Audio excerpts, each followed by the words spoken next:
Pamela Gagnon here for 23.3 with Performance Plus Programming. We're going to attack wall walks and handstand push-ups for this workout. Let's talk about the wall walk first. So when we are on the floor, our hand is in front of that line or whatever that standard may be. We're going to drive our hip back towards the wall first. That's going to open this shoulder angle, because when we take a giant step, we want an open shoulder angle, which will allow us to use our back muscles and move through space in one unit, lower and upper body, instead of a disjointed unit. Remember, objects with tension move through space easier. Let's look at what we don't want to do. When we take a giant step up, we don't want to stick our head out and close our shoulder angle, because now I'm walking up that wall in a very disjointed way. So I'm now having to control my lower body, my mid-torso, and my upper body in 3 different ways, whereas opposed to the other method where I'm really nice and stacked.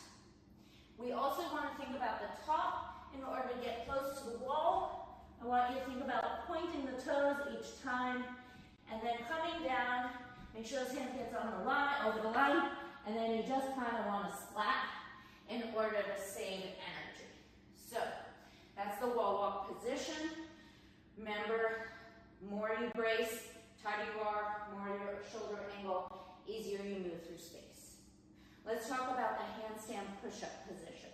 We hear often we don't want to have this big giant arch, but what really does that mean? It means squeeze your glutes, brace your ribs, so you move through space just like we talked about in the wall walk in one unit. When you kick up to the wall, I want you to think about driving your palms and fingers through the ground so we never lose tension. Squeeze, brace, press.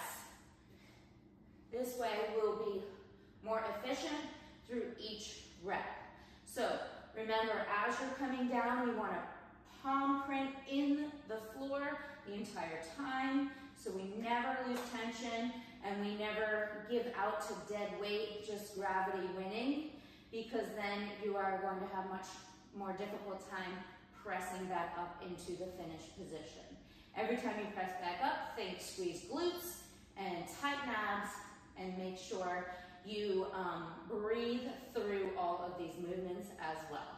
Go Crush 23.3 and hope these tips help.